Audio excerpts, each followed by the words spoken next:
Muy buenos días a todos y a todas. En breve vamos a dar inicio. Doc- ya también parece que está el doctor Gres. Iniciamos bien a las 10 de la mañana. Vamos a tener salida por el Face de la universidad y el portal de YouTube también. En corto voy a mandar los enlaces al grupo de coordinadores para que el personal o los colegas que no puedan conectarse a la plataforma Zoom puedan seguir la señal a través de estas dos plataformas y de cualquier manera en la también se va a compartir el enlace de asistencia para que no queden fuera de la misma.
Muy buenos días, sean todos y todas bienvenidos a la primera conferencia de la jornada de formación y profesionalización docente del periodo otoño 2025.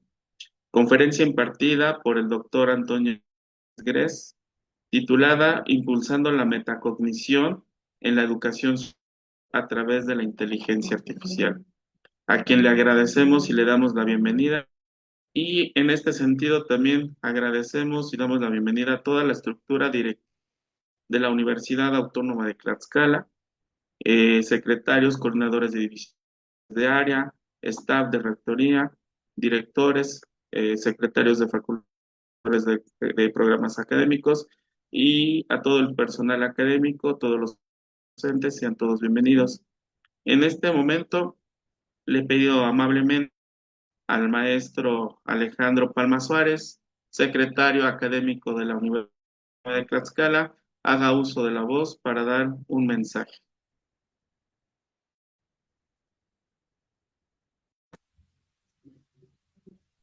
Hola, buenos días a todas y todos los docentes que nos acompañan. Les agradezco mucho su presencia por esta vía y aprovecho también inicialmente para transmitirles un saludo de nuestro rector, el señor doctor Serafín Ortiz Ortiz, y a la vez me uno a ese saludo y también decirles que el señor rector me encargó pedirles a ustedes patentizarles su reconocimiento por su interés permanente en este ejercicio de formación y profesionalización docente. A título personal, deseo que estas actividades de esta gran jornada que hoy inician cumplan con las expectativas de ustedes. La idea es que en este proceso de constante cambio en nuestro ejercicio profesional tengan ustedes las herramientas necesarias para aumentar su eficacia y su eficiencia en el proceso educativo.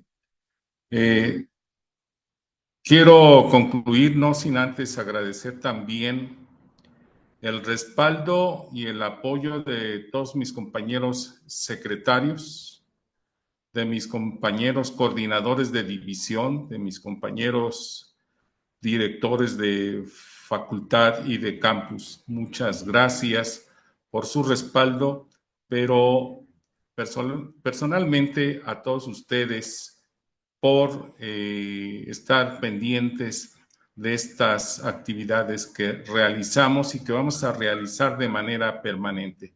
Espero, insisto, cumplan con sus expectativas. Muy buenos días y muchas gracias.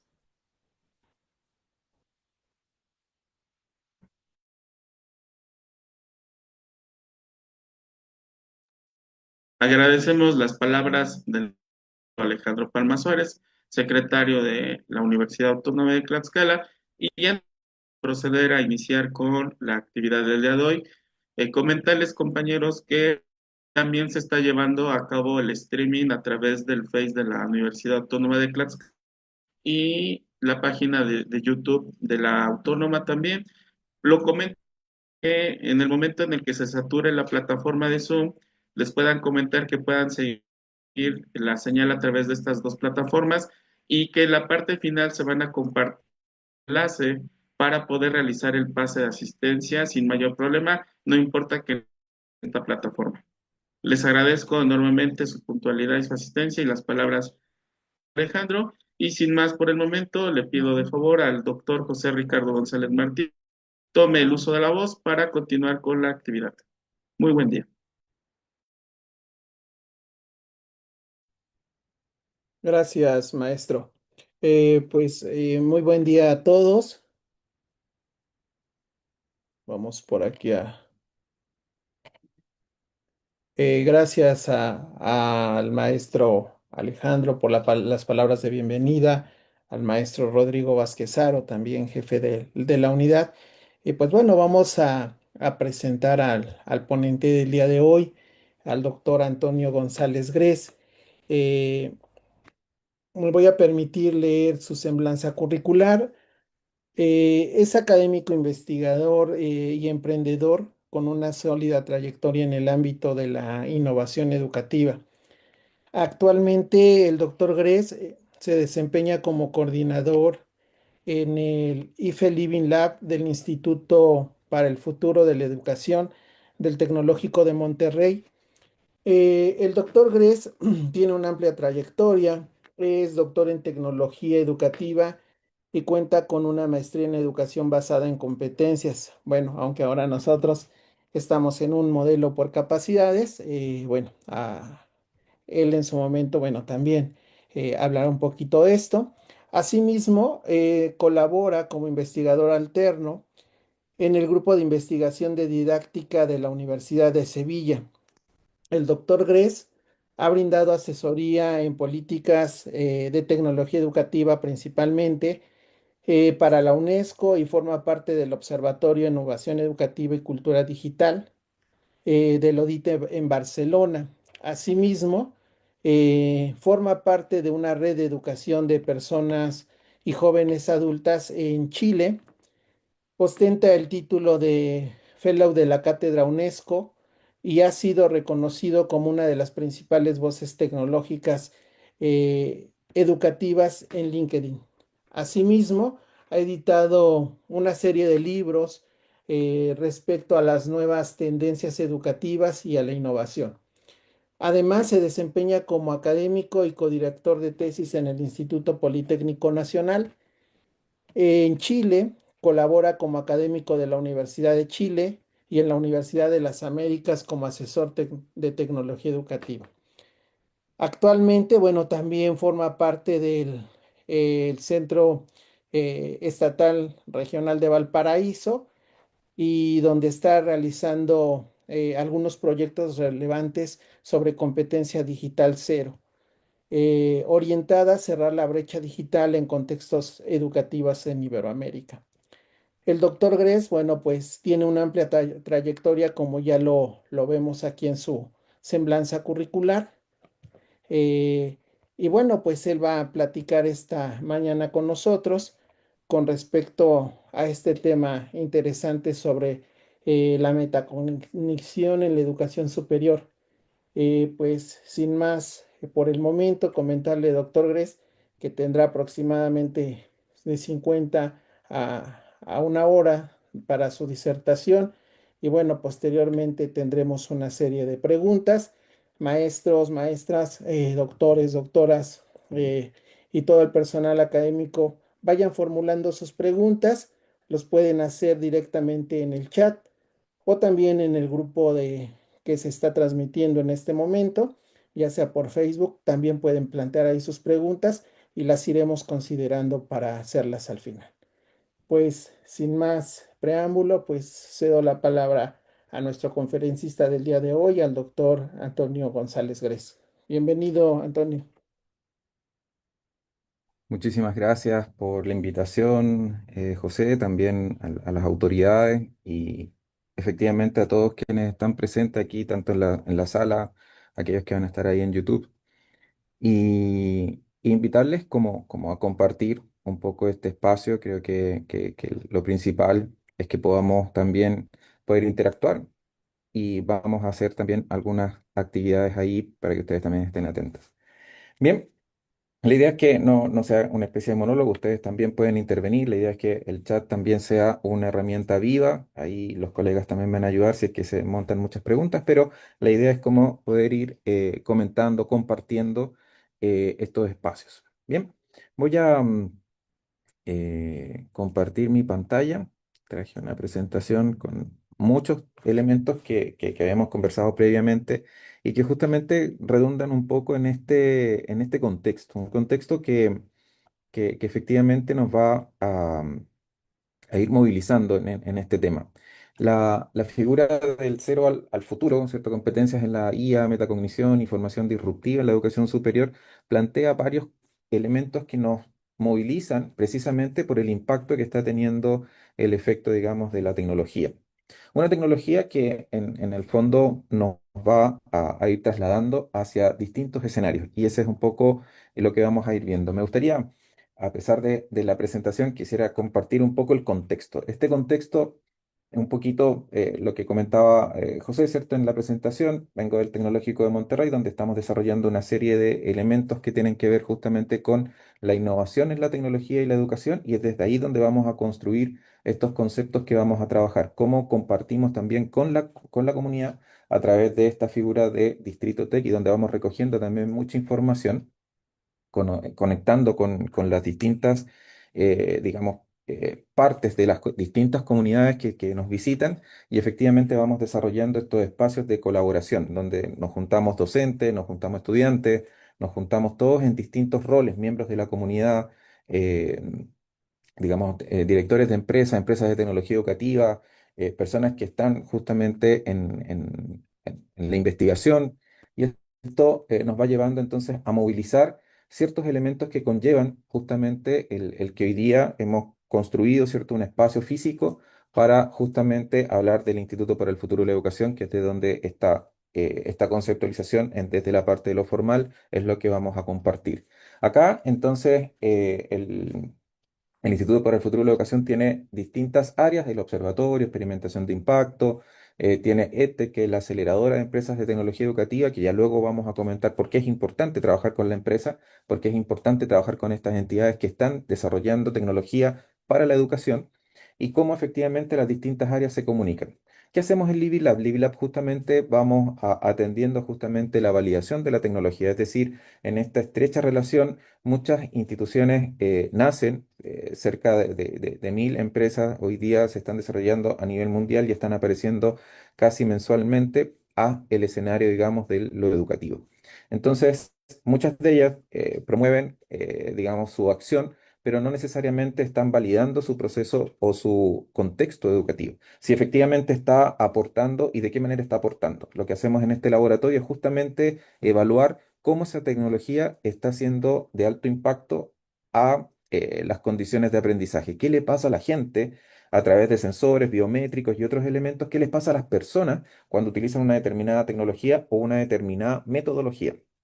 Esos son elementos que vamos como trabajando y de esa manera también vamos conformando un espacio donde vamos desarrollando habilidades en este ámbito, competencias digitales y competencias en inteligencia artificial para los nuevos estudiantes. Estos estudiantes son de distintas carreras y lo que hace efectivamente esto es que el programa hace que ellos se transformen efectivamente en jóvenes investigadores. Desde los primeros años ellos ya están colaborando en el desarrollo, en el aprendizaje, tanto de experimentación, en la creación y también en la difusión de este conocimiento que se va desarrollando al interior de la iniciativa.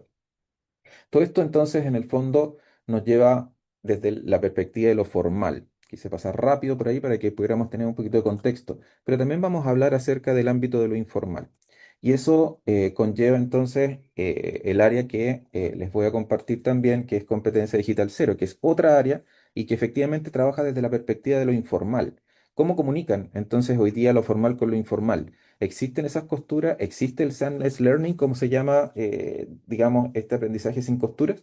Entonces, integrar a los docentes de Iberoamérica en una comunidad de práctica solidaria para reducir la brecha en el uso de tecnologías digitales. Nace con esa consigna precisamente como una oportunidad para que los profesores también puedan aprender de manera peer-to-peer, ¿verdad? Con este aprendizaje entre pares y cómo se organiza esta propuesta. También un elemento interesante que vamos a compartir. Y esta lámina, que es como un poquitito enredada, ¿verdad? Es lo que inicia este proceso. En el fondo, cuando vamos a trabajar durante esta sesión, vamos a hablar acerca del aprendizaje rizomático. ¿Qué es esto? ¿Qué oportunidades nos trae? ¿Desde qué escenario se van movilizando? Y cómo de alguna otra manera la tecnología, en este avance tan rápido, nos va empujando hacia una nueva concepción de cómo deberíamos atender estas necesidades que están emergiendo en el contexto educativo. Por eso entonces, Aquí vamos a trazar algunas de las líneas, vamos a conversar con los textos de otros autores y vamos a ir entonces organizándonos. Bien, entonces, y la invitación, entonces, en el fondo es a dar este análisis a un discurso de docentes, voces de docentes, en ecosistemas educativos postdigitales centrados justamente en estos ambientes de metacognición y de aprendizaje rizomático, que finalmente es como la propuesta que hoy día estoy trabajando, digamos, y un poco que fue la invitación que me hicieron. Bien, agradecido entonces, me gustaría hacer esta pregunta hoy, ¿verdad? Pese, ¿cierto?, a las circunstancias, a la situación, en el nivel educativo en donde me encuentre, ¿cuáles creen ustedes que se necesita hoy o que necesita hoy un docente o una docente para formarse con sentido en un mundo digital? ¿Cuáles creen ustedes? Está el chat abierto, están todos los canales habilitados para poder participar. La idea es que al menos te lleves esa pregunta, al menos nos quedemos un poquitito pensando desde ahí. ¿Qué requiere entonces una docente, un docente hoy día para formarse con sentido en un mundo digital? Tenemos muchos elementos que están conformándose, conocer las tecnologías de apoyo, necesitamos herramientas digitales, manejar las herramientas de inteligencia artificial. Está muy fuerte este tema, ¿verdad? La inteligencia artificial comienza como a movilizarnos, ¿verdad? Como que hay un foco de interés ya no solamente de los estudiantes, ya no solamente de la docencia, las instituciones también están buscando cómo abordar estos grandes desafíos y esto es parte entonces de cómo vamos a organizarnos. La inteligencia artificial, responsabilidad y ética, elemento súper crucial. ¿Cómo hacemos un trabajo ético? Principalmente, acá hay algunas propuestas que les voy a compartir, pero cuando pensamos justamente en esto, estamos hablando también de cómo enseñamos a los estudiantes a ser éticos en el uso de la tecnología. En alguna medida, claro, esperamos que ellos tengan una conducta ética y de pronto, en vez de acompañarles en este proceso, estamos buscando herramientas que nos permitan identificar si ellos están utilizando o no inteligencia artificial, si crearon el producto que yo diseñé para efectivamente conocer sus evidencias de aprendizaje, de desempeño, más que efectivamente acompañarles en este proceso. Y ahí también hay elementos que van atendiendo axiología, praxeología de la inteligencia artificial, elementos cruciales. Y de alguna u otra manera también este desarrollo de estas competencias nos traslada a mirarnos a nosotros mismos como latinoamericanos si efectivamente los marcos existentes son suficientes. Los marcos existentes que nos estamos trayendo de otros lugares, de otras latitudes, son coherentes con nuestra realidad. Y eso es un elemento que tenemos que hacer una revisión, tenemos que hacer justamente, no podemos trasladar efectivamente lo que está sucediendo en Europa a instalarlo inmediatamente en nuestro contexto.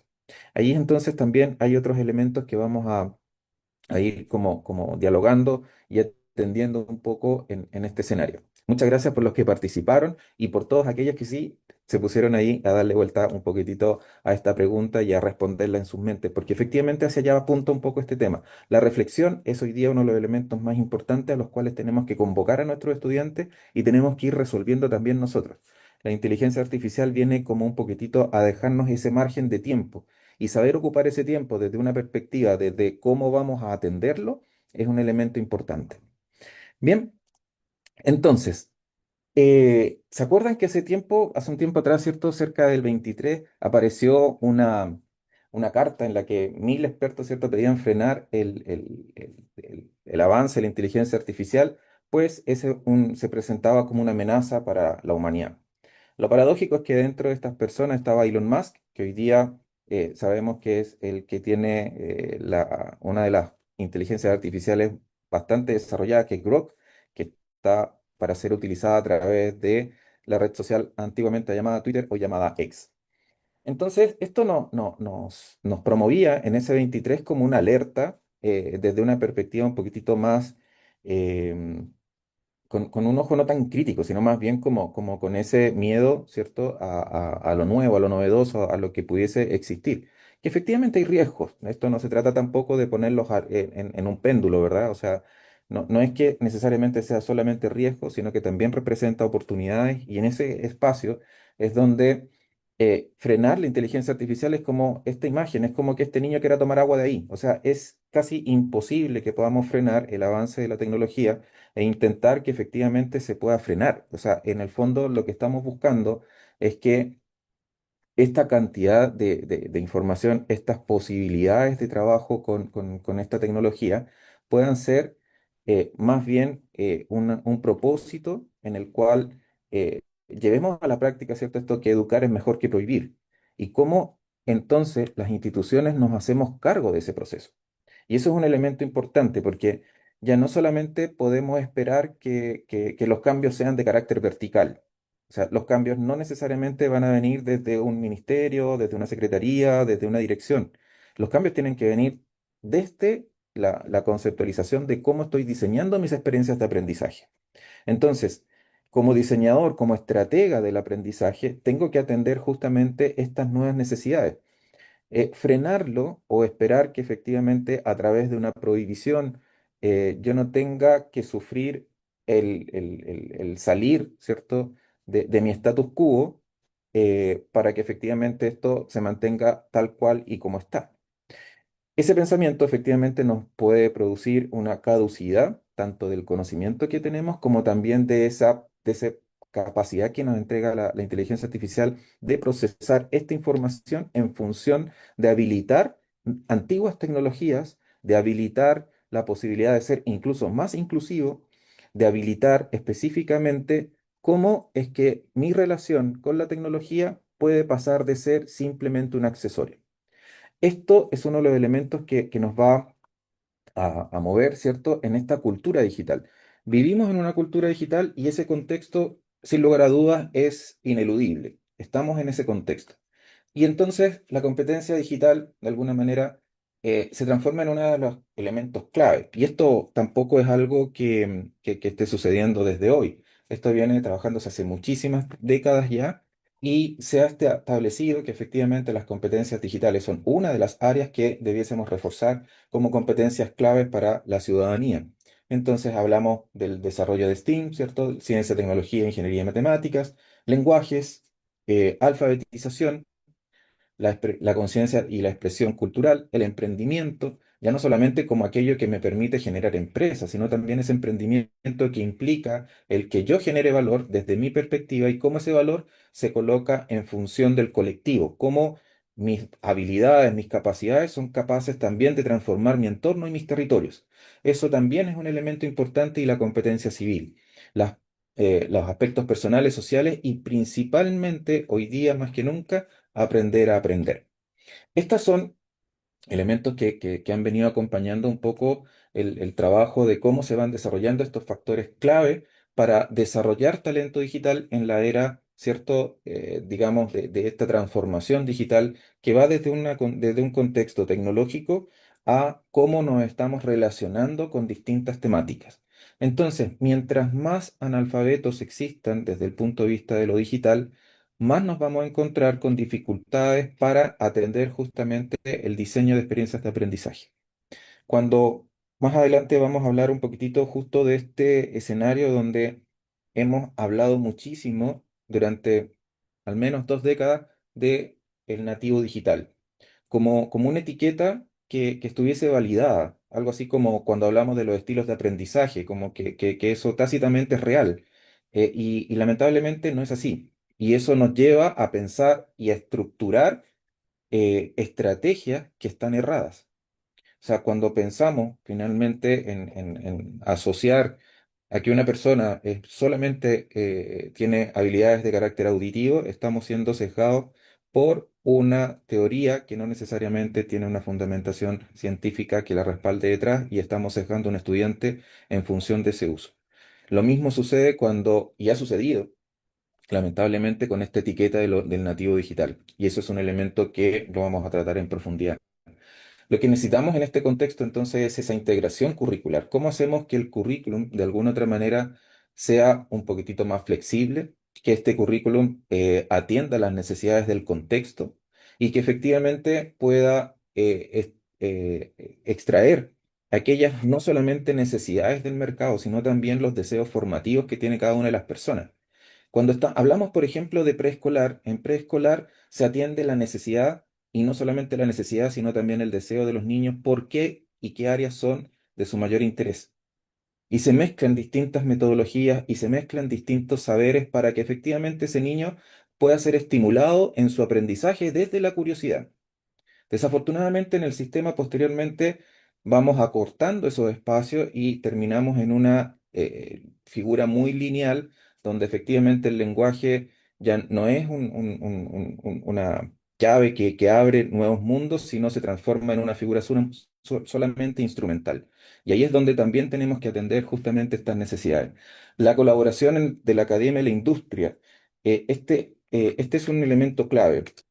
Si nosotros pensamos que la educación no tiene vinculación con la industria o que la industria no debiese estar vinculada con el tema educativo por distintas figuras más bien ideológicas, lo que hacemos efectivamente es descontextualizar el proceso formativo. Los y las estudiantes están trabajando en figuras no teóricas, están procesando información de un contexto que es lo que les va a llevar a solucionar su sustento y condicionar su vida hacia un bienestar futuro. Por lo tanto, es de máxima responsabilidad atender justamente esta vinculación, que de alguna u otra manera acelera los procesos investigativos, amplía las posibilidades de financiamiento y genera muchísimas más oportunidades para conectar, ¿cierto?, los territorios con las necesidades y con las aperturas que puedan tener en estas estrategias que van desarrollándose de alguna manera más amplias. Esto en casos muy puntuales, como por ejemplo en las comunidades más inaccesibles, por ejemplo, de Perú, una empresa fue la que trabajó el cómo desarrollar un modelo, ¿cierto? En conjunto con instituciones educativas, entre ellas el TEC de Monterrey, desarrollar un modelo que pudiera ser aplicado a través de microcursos, pero a través de WhatsApp. ¿Por qué? Porque WhatsApp es una de las plataformas que se libera en la gran mayoría de Latinoamérica a través de los operadores de Internet. Los operadores de Internet con la carga más mínima ya están ofreciendo posibilidades de ocupar WhatsApp. Y eso efectivamente se transforma en un medio. Y cuando hablo de que existe un medio nuevo para que efectivamente es un nuevo medio, es simplemente utilizar el medio que ya existe de una manera distinta. Y cuando pensamos eso, eso no fue una ocurrencia solamente de la academia. Eso fue una vinculación entre la academia, entre la industria y justamente centros de investigación que están aplicando estos procesos. Eso efectivamente habla también de la capacitación docente.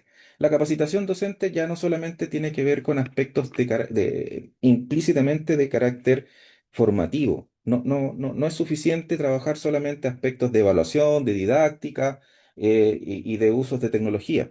Aquí ya tenemos que empezar a pensar cómo soy estratega dentro de este espacio, cómo efectivamente puedo ser más ampliable, ¿cierto? A través del uso de estas tecnologías, el acceder a distintos tipos de saberes, el que los estudiantes a través de estos mecanismos puedan ejercer sus evidencias de carácter multimodal.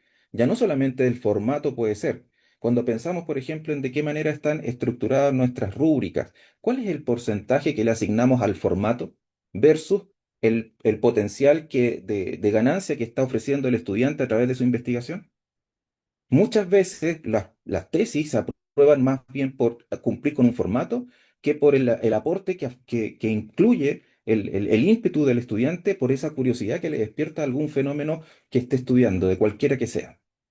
Entonces, tenemos que comenzar a entender que efectivamente nuestra capacitación docente tiene que ser mucho más amplia. Tenemos que ser estrategas, tenemos que buscar las formas de recibir distintos tipos de evidencia y tenemos que ser capaces de que esas evidencias sean también medibles. Pero eso no es un elemento que va a suceder de un momento a otro, nos tenemos que preparar. La investigación y el desarrollo, eso también es parte de nuestro quehacer.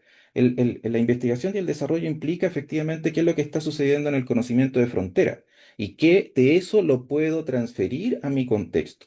Nos tenemos que transformar en ese docente catalizador, en ese docente que traemos conocimiento nuevo del contexto general, del contexto global, que afortunadamente tenemos mucho acceso actualmente.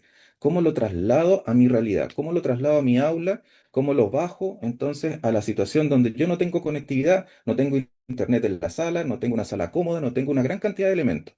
pero resulta que sí otros investigadores, otros profesionales, otros profesores han solucionado esos temas. Por lo tanto, conectar con ellos, conectar con sus saberes, conectar con su investigación es parte también de mi responsabilidad. Y esos son elementos que involucran, no necesariamente llevar a una gran escala. La investigación y desarrollo es incluso el establecer un vínculo con alguien que efectivamente ha estado desarrollando nuevas formas de aprender con tecnologías, por ejemplo, desconectadas. ¿Existe inteligencia artificial desconectada? Sí, sí existe. ¿Existe la posibilidad de conectar con los estudiantes a través de una microred interna? Sí. ¿Y cómo se hace? Busquemos información. Busquemos información, busquemos esos elementos que efectivamente podrían enriquecer el proceso formativo y no quedarnos solamente en que, es que yo no tengo internet y por lo tanto no puedo avanzar en este desarrollo tecnológico. Eso es efectivamente quedarnos en un status quo y pensar siempre dentro de una caja. Lo importante es justamente salir de ese espacio y atender justamente los elementos de las iniciativas a nivel país y nivel global.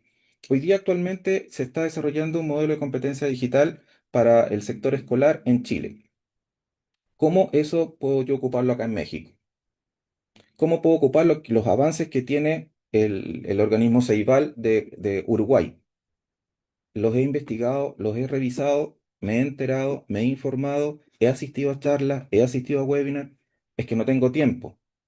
Perfecto. La inteligencia artificial les puede hacer resúmenes y puede a partir desde ahí ir construyendo elementos que van a condicionar entonces un espacio de aprendizaje mucho más enriquecido porque va a estar diseñado de acuerdo a cómo tú estás incorporando ese saber a tu vida profesional. Esos son elementos también muy importantes. Y bueno, esos escenarios, Latinoamérica tiene que intentar volver a buscar esa conciliación de saberes y cómo efectivamente podemos abordar. Los grandes desafíos de la inteligencia artificial no son abordables por un ministerio, por una secretaría, por una comuna, por un municipio. Tienen que ser de manera colectiva, porque son muchísimas cosas que van cambiando casi día a día. Por lo tanto, tener voluntad de generar observatorios, de generar comunidad, de trabajar en conjunto, es uno de los elementos cruciales. Ya no es necesariamente una figura romántica, estamos hablando de una estrategia porque es imposible. Así como el niño que está intentando tomar un chorro de agua, tomar agua desde el chorro de ese grifo, es imposible que yo como docente solo vaya generando entonces este desarrollo para que se pueda plasmar dentro de mi clase. Tengo que ser más colectivo, tengo que tener ese conocimiento y tengo que buscarlo.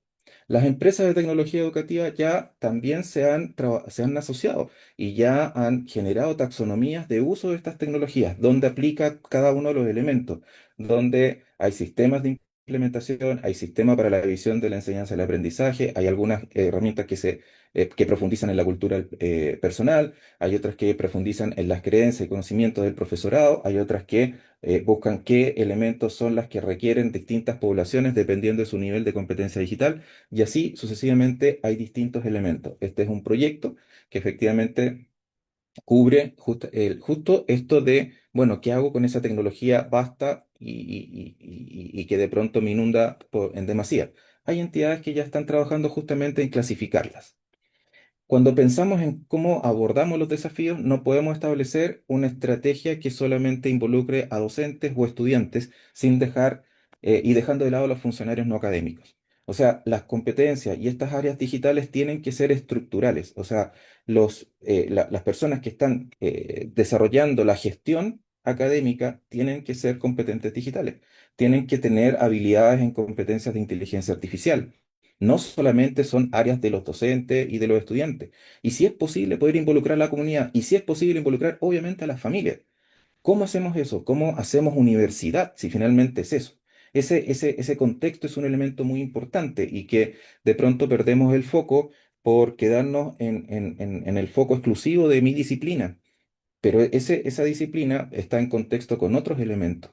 Y de alguna u otra manera, si queremos mejorar los espacios públicos, los espacios donde efectivamente se va a llevar una vida que estamos buscando que nuestros egresados tengan un bienestar futuro, va a ser teniendo claro cuáles son los riesgos y cuáles son los desafíos y cuáles son las tremendas oportunidades que nos ofrece la digitalización.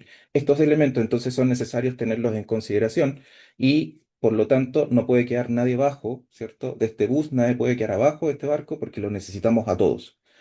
Esto, en el fondo, era lo que les decía hace un momento atrás. Los investigadores, las universidades y las empresas de tecnología educativa tienen que trabajar de manera conjunta. Esta es la forma en que nosotros hemos ido encontrando hallazgos importantes a una velocidad mucho más rápida que solamente desde la perspectiva académica. Acá vamos buscando efectivamente, a través de mayor interacción, muchas más oportunidades de desarrollo, de oportunidades de hallazgos, de profundizar la investigación, y esto efectivamente es un acelerador. Los beneficios que se obtienen con esto efectivamente van a impactar de manera directa a las comunidades con las cuales estamos conectando. Las empresas, de alguna manera, que se dedican a la tecnología educativa, que llamamos EdTech, son estas entidades que de alguna manera buscan mejorar esos procesos. Sí, buscan vender, es verdad, pero también buscan mejorar el proceso para ser competitivas dentro del mercado. ¿Y dónde obtienen información? ¿De dónde efectivamente nosotros nos hacemos responsables de que esa empresa resguarde los datos de nuestros estudiantes? ¿Acaso no tenemos esa responsabilidad también al conectar con esas empresas? Hay también elementos que no nos podemos solamente obviar de cómo están manejando la información estas empresas, también tenemos que actuar frente a eso. Y cuando las instituciones de educación se unen y efectivamente ayudan a la regulación de estas empresas, efectivamente se va generando entonces un círculo virtuoso. Pero desde una trinchera a otra no vamos a conectar. Y al no conectar, entonces estos aplicativos no van a considerar los elementos que van a proteger la identidad de nuestros estudiantes, que van a proteger los datos de nuestros estudiantes y principalmente el proceso formativo, que no lo disrumpa y que efectivamente tengamos claridad respecto de qué es lo que estamos esperando en esos espacios. Estos marcos referenciales existen desde hace más de 40 años, cuando hablamos, por ejemplo, de los marcos de competencias digitales en los años 40, o sea, hace más de 40 años, ISTE ya había sacado uno, UNESCO en el año 2008 ya había sacado otro, Chile en el año 2011, España en el 2012, en el 2013 en Colombia, y el que más sigue siendo utilizado actualmente es el marco del año 2018, el europeo, y que muchas instituciones latinoamericanas lo han adoptado. El tema es que pese a eso, ¿cierto? En pandemia nos dimos cuenta, todos los marcos que mostré son pre-pandemia. ¿Por qué todos esos marcos no dieron resultado y nos encontramos con la situación que todos vivimos en pandemia? Y ahí nos queda esa duda, ¿qué pasó? O sea, si estaban estos diseños, si estaban estas opciones, si estaban estos documentos, estaba la capacitación, ¿qué pasó? ¿Por qué no logramos ir un poquitito más allá de esa situación de educación a distancia de emergencia, que fue lo que logramos sostener en toda Latinoamérica? Excepto, yo creo que Uruguay, porque el plan Ceibal que estaba mucho más avanzado. Pero en general tuvimos grandes problemáticas, y efectivamente hay estudios que muestran que efectivamente hay una pérdida, no sé si es la palabra correcta, porque de verdad que no es una pérdida de aprendizaje, pero sí una pérdida en el efecto que provoca, ¿cierto?, la presencialidad, sobre todo en los más pequeños. ¿Y esto qué se hizo después? ¿O de qué manera se estableció algo que pudiera remediar aquello? Tristemente lo que hicimos fue presionar el botoncito y volvimos al 2019. O sea, el año 22, cuando comenzaron todas las instituciones a volver, lo que hicimos fue un back to future. O sea, en el fondo volvimos a mejor hacer las prácticas del 2019 porque yo no quiero saber más de tecnología, en vez de hacer estudios que efectivamente nos permitieran identificar cuáles habían sido los avances, qué es lo que podemos rescatar de este aprendizaje y de qué manera lo podemos proyectar. ¿Y qué sucedió? En ese entonces, durante ese periodo, hubo una inversión muy alta en desarrollo de tecnologías, precisamente por lo que estaba sucediendo en el contexto, y la inteligencia artificial entonces ganó mucho terreno. Entonces, cuando terminamos el proceso del año 22, a finales nace ChatGPT y se lanza al mercado y deja entonces toda esta figura abierta nuevamente, una nueva ola de tecnología que no supimos capitalizar. Que si hubiésemos trabajado de manera, digamos, eficiente, y todo el aprendizaje que tuvimos en pandemia, de este aprendizaje en ambientes digitales, podríamos haber capitalizado mejor esta figura. Y hemos ido retrasados, o sea, en el fondo lo que primero pasó fue prohibamos. ¿Te acuerdas la carta que vimos? Prohibamos el uso de inteligencia artificial porque esto es puede ser un deterioro para distintas cosas, etcétera, etcétera, etcétera. Ya hace poquito apareció un estudio del MIT que dice que efectivamente hizo grupos sin una mediación, sin, digamos, un estudio profundo, digamos, lo liberaron sin un tribunal de árbitros, sino que simplemente se liberó un estudio así, y eso decía que aquellas personas que ocupaban ChatGPT tenían menos movilidad, ¿cierto? Neuronal dentro del proceso formativo y no recordaban lo que habían hecho. Esa es una parte del estudio y eso fue lo que salió en los titulares. Pero lo que no sale en los titulares es precisamente de qué manera entonces sí podrían eventualmente ganar mejor, digamos, mejor rendimiento desde el punto de vista de productividad, de aprendizaje, con los elementos que efectivamente sugiere el estudio. Hay varios elementos ahí y les sugiero que se lean el estudio y no el titular, porque hay muchísima más información que simplemente esa comparativa inicial que vende más en los diarios, que vende más en la prensa, que vende más en las redes sociales, pero que la profundización del estudio no nos puede sorprender porque efectivamente está ahí tal publicado como efectivamente lo accedieron, digamos, los medios que han hecho de esto algo un poquitito más de populismo. Entonces, em, estas marcas, ¿cierto? Estos marcos de competencia digital van como marcando ciertas pautas y aquí comenzamos como a trabajar esta figura también de una necesidad de atender lo andragógico, ¿ya? Es decir, no solamente del contexto pedagógico vamos a poder avanzar, sobre todo cuando trabajamos con estudiantes de educación superior.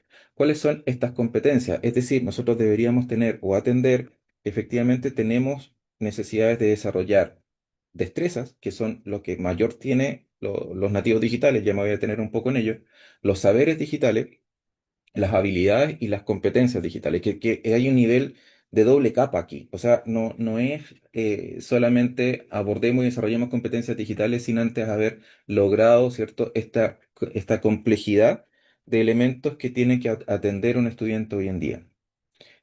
Y muchos de estos elementos que están ahí, digamos, atendiendo, digamos, lo que requiere un poco el estudiante, nuestros próximos egresados, ¿verdad? Mucho de esto que está ahí se proyecta desde la orfandad digital. ¿Qué quiere decir esto? Que no hay una institución que efectivamente esté apoyando este desarrollo ecléctico del futuro profesional en un ambiente digitalizado. O sea, la universidad no está entregando, no está dando el ancho para efectivamente cubrir todas estas necesidades que está requiriendo un espacio para tener y obtener bienestar en un ambiente digitalizado en dónde se forma, si no se forma en la universidad, si no se forma en la escuela, si no se forma en el sistema educativo, dónde lo forma. Entonces, los que tienen, y aquí nuevamente la brecha, los que tienen acceso a estas tecnologías, evidentemente tienen una ventaja superior con aquellos que no la tienen, porque no hay un medio, un puente que me permita avanzar conscientemente de mis capacidades en un proceso formativo formal. Y pasa y se encamina todo desde una estructura informal.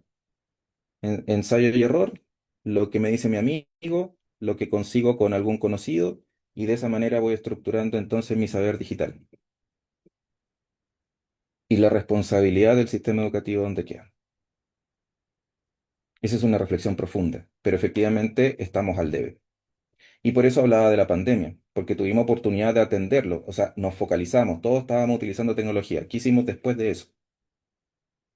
Llevan 5 años de que se detectó, ¿cierto?, el primer COVID. ¿Qué hicimos después de eso? Nos encerramos.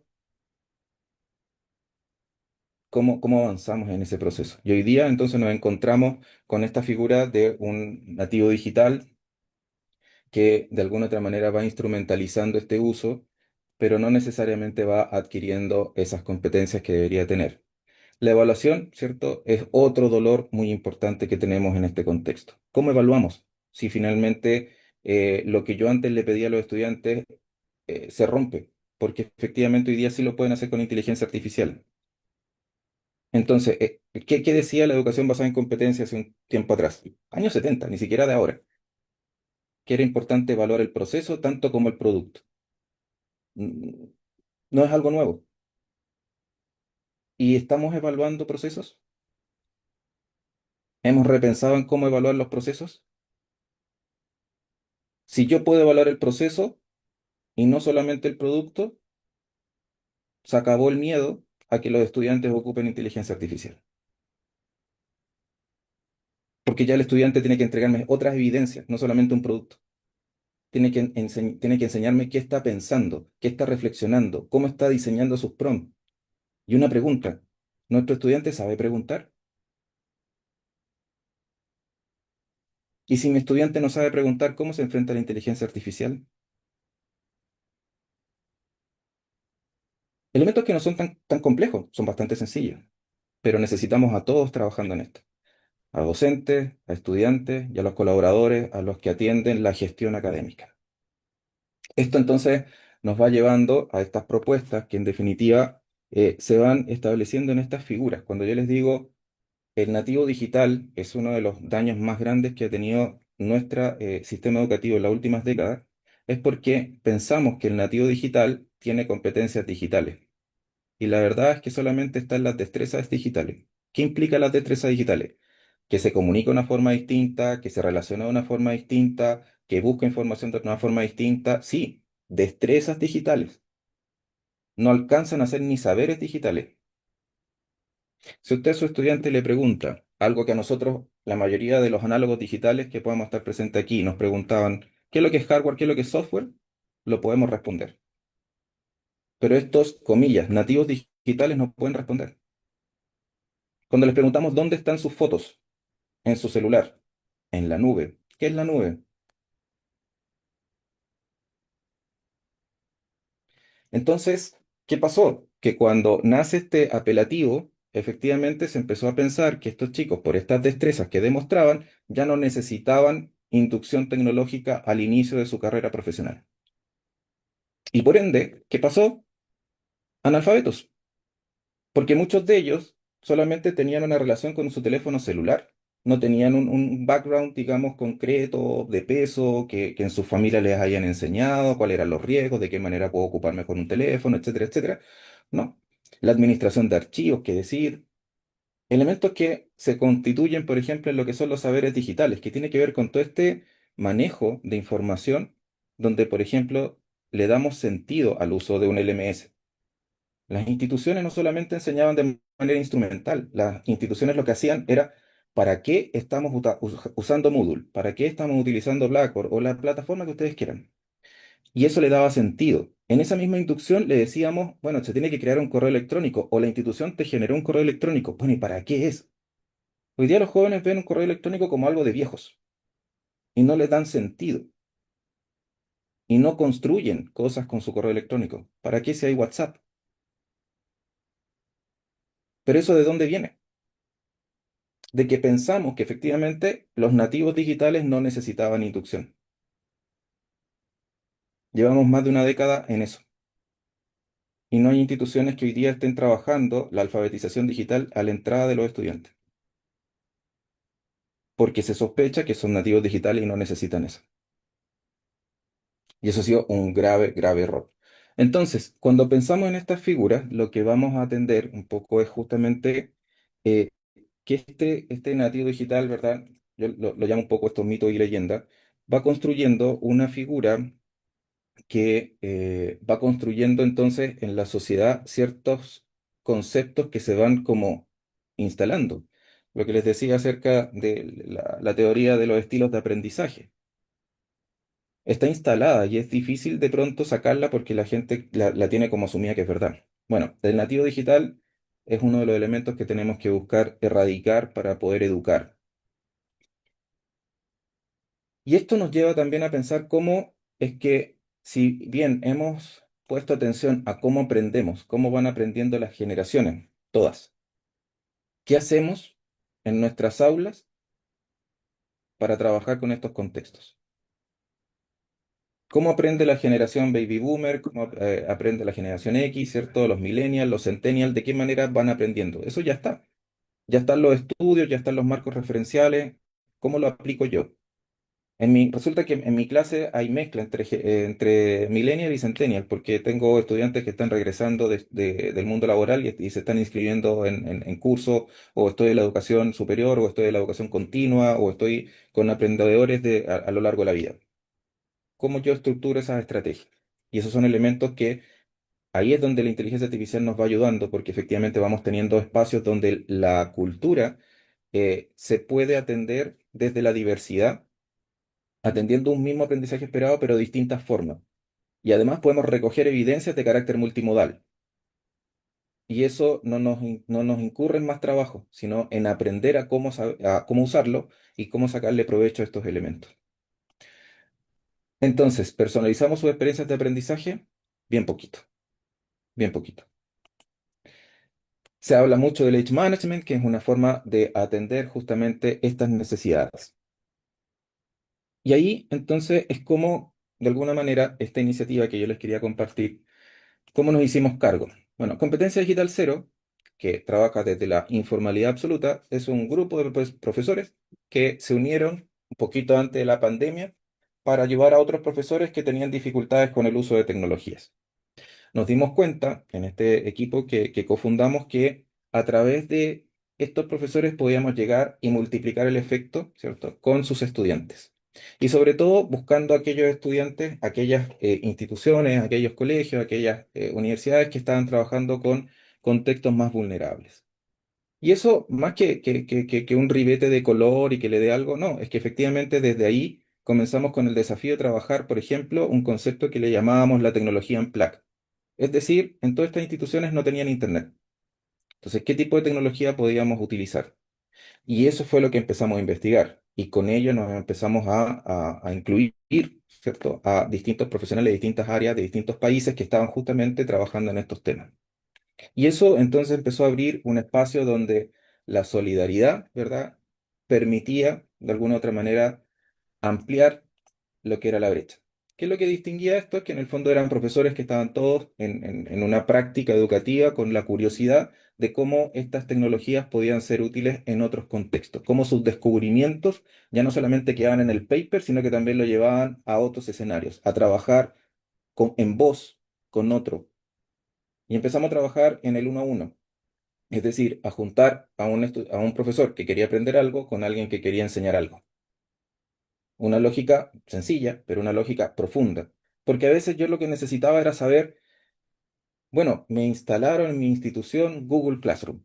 Ok, supe desarrollar ciertos elementos, ya estoy bien, estoy claro, pero lo que no sé hacer es evaluar, es diseñar una rúbrica en Google Classroom. ¿Cómo se hace eso? Entonces, el contexto lo que me ofrece, ¿qué es? Un curso de Google Classroom de mínimo 8 horas. ¿Y cómo lo abordo si no tengo ese tiempo? En cambio, si le pregunto a un par, oye, ¿cómo se hace la rúbrica? Me va a enseñar, me va a entregar la información, me va a entregar sus resultados, me va a dar tips y lo más probable es que me dé aliento. Eso fue lo que fuimos como diseñando en este contexto. Y de eso se transformó un poco esta iniciativa, que lo que buscó fue como acuñar ciertos, bueno, de distintos países, estos fueron un poco los focos que se desarrollaron.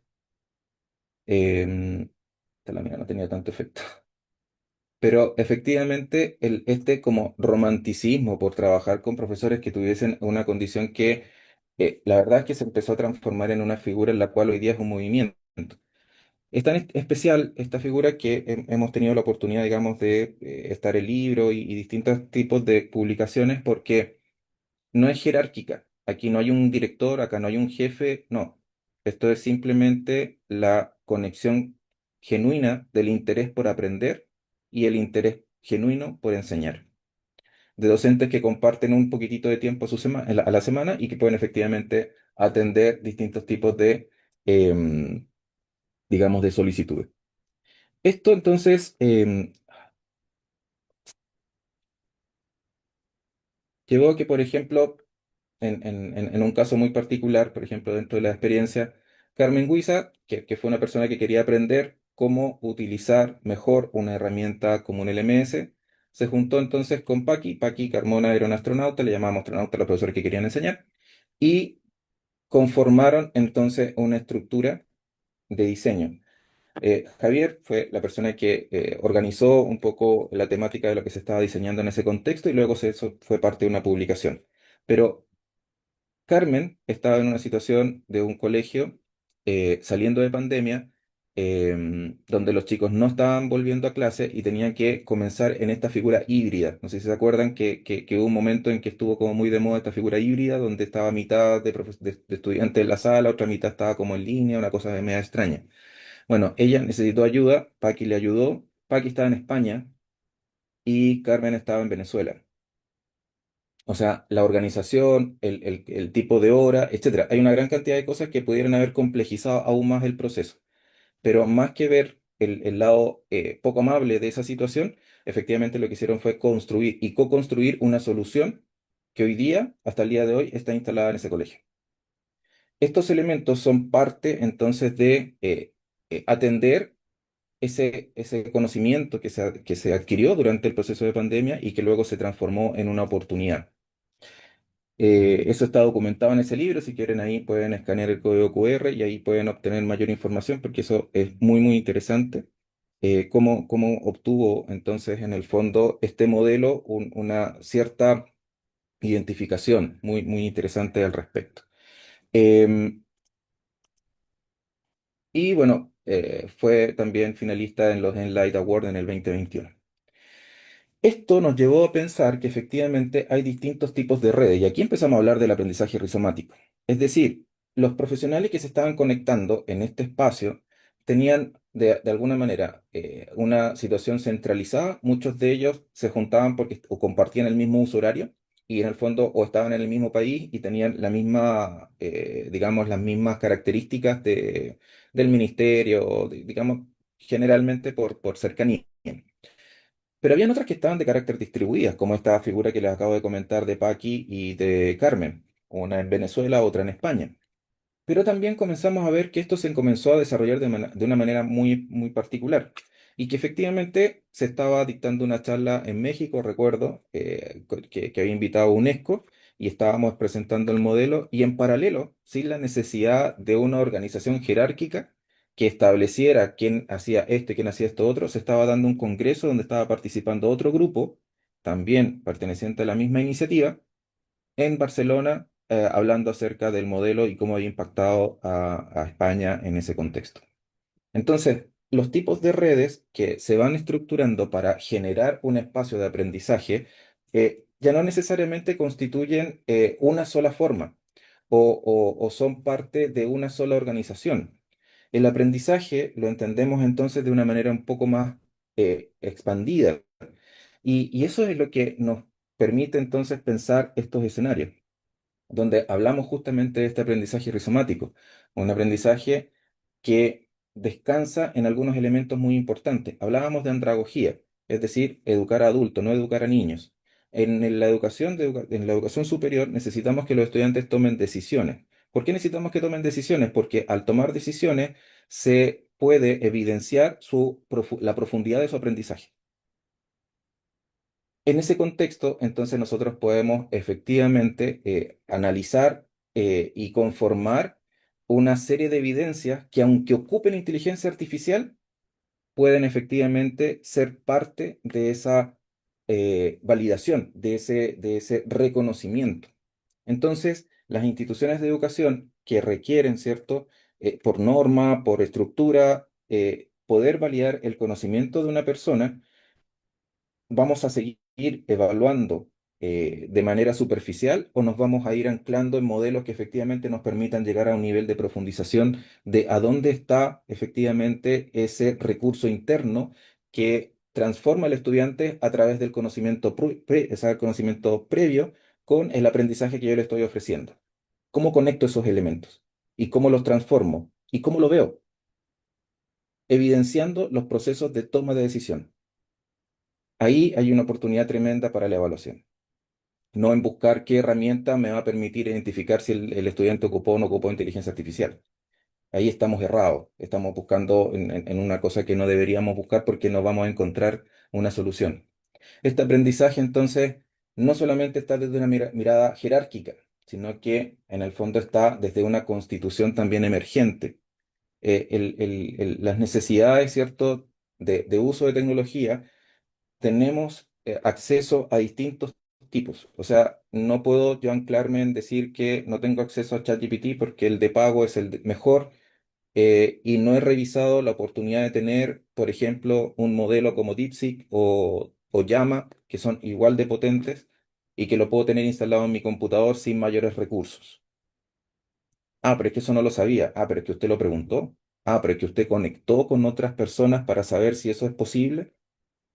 No podemos esperar que caiga, ¿cierto? Todo desde una figura verticalizada.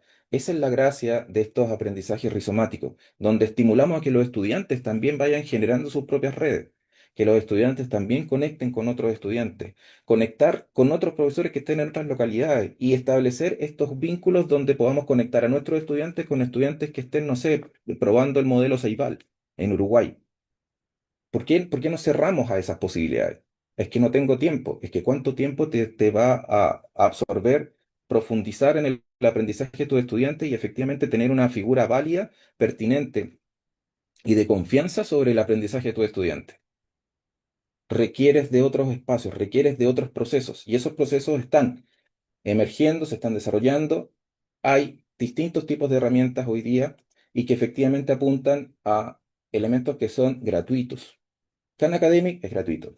Los cursos y el conocimiento que está disponible en Coursera, en Crejana, en Doméstica, es gratuito. Si yo quiero validar ese título, claro, probablemente ahí sí tenga que pagar, pero el conocimiento propiamente tal está liberado. Y eso es un elemento súper crucial. O sea, yo no puedo esperar a que todo el mecanismo esté disponible y además la certificación. No. O sea, también tiene que ser sostenible y lo tengo que entender como eso. Y desde ahí entonces se van construyendo estos elementos que van vinculando las competencias digitales. Si no las asumí, tengo una tarea pendiente porque además ya aparecieron las competencias en inteligencia artificial. O sea, tengo que abordarlo, no es una opción. En los años 90 era optativo si yo ocupaba un procesador de texto o no, pero hoy día ya no es optativo. Hoy día necesitamos tener esos elementos. ¿Qué dicen los organismos internacionales? En su mayoría hablan, ¿cierto?, de que tenemos que ser capaces de que nuestros estudiantes desarrollen un pensamiento crítico y tengan la capacidad de resolución de problemas complejos. Que la competencia digital y la alfabetización en datos, es decir, no sirve solamente con que sepan utilizar Excel. Los resultados de Excel, ¿cómo los interpreta el estudiante? Y una vez que lo interpreta, ¿qué decisiones toma? ¿Estoy diseñando experiencias que permitan eso al estudiante? Y ahí tenemos entonces tarea. La adaptabilidad, la autogestión y el aprendizaje continuo. ¿Enseñamos a nuestros estudiantes a aprender a aprender? ¿Qué hacemos en términos de colaboración, comunicación y en entornos diversos? ¿Nos comunicamos con el profesor de la misma asignatura, pero de otra universidad? ¿Hacemos esa conexión? ¿Nos conectamos con otros?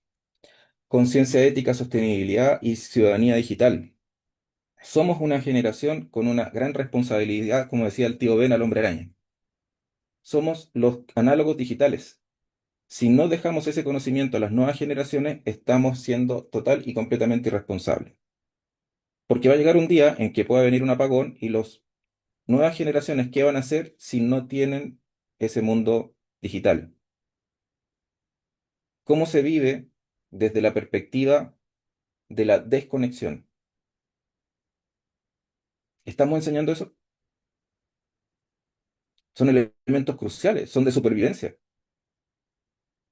Tenemos efectivamente oportunidades para desarrollar estos espacios y tenemos que atenderlos. Y la gran responsabilidad es de nosotros, los análogos digitales, que tenemos que dejar ese espacio y tenemos que atender justamente esas figuras. Innovación, creatividad y mentalidad emprendedora. Lo que te decía en un principio, la mentalidad emprendedora no es esa persona que tiene que hacer un negocio para vender algo, no, es esa persona que crece y que cree en que desarrollar valor para él, es decir, desarrollar conocimiento, desarrollar aprendizaje, es beneficioso para su comunidad, para su territorio, para su familia, para su bienestar. Eso se refiere el emprendimiento, se refiere a esa consignación de valor, de yo fortalecerme para efectivamente dar valor al colectivo y, evidentemente, tener una comprensión funcional de la inteligencia artificial. Porque si seguimos con analfabetos digitales y seguimos pensando que los nativos digitales pueden efectivamente desarrollar distintos tipos de cosas porque efectivamente tienen competencias digitales, vamos a tener un grave problema en unos años más porque efectivamente la comprensión no funcional de la inteligencia artificial nos conlleva al saber digital, que esta cosa es un hardware, esta cosa es un software. Es decir, no es un oráculo, no es que esto es místico, no, tiene una razón técnica. Y esa razón técnica la tengo que entender para poder aplicar y para poder desenvolverme en un mundo que va a estar cada vez más digitalizado y más gobernado por la inteligencia artificial. Y por lo tanto voy a tener que ser capaz de dirimir. Humberto Maturana decía, la inteligencia artificial puede ser un beneficio enorme para la humanidad o puede ser la peor pesadilla para la humanidad. La diferencia siempre va a estar en cuanto el humano pierda la capacidad de desenchufar la máquina. Si el humano no es consciente de que puede desenchufar la máquina y saber capaz de desarrollar esas habilidades sin esa máquina enchufada, entonces estamos en el nivel de la pesadilla que hablaba Humberto Maturana. Eso es un poco, entonces, lo que comentábamos. Esto es lo que hay un estudio ahí también que se acaba de publicar en Pixelbit y que habla un poco de los resultados finales de este estudio, de este trabajo con estos voluntarios, y que lo que se hizo fue justamente buscar una construcción, una co-construcción con la comunidad para que efectivamente se desarrollara un modelo que permitiera recoger evidencia. Entonces, trabajamos desde un modelo de voces que efectivamente puede ser tildado, ¿cierto?, desde la característica de lo cualitativo, pero a través de la solución de bigrama se hace cuantitativo y por lo tanto podemos efectivamente mezclar las figuras. Y eso hace que efectivamente nos muestre estas ventajas metodológicas que revela patrones semánticos, identifica asociaciones conceptuales y analiza grandes volúmenes de datos.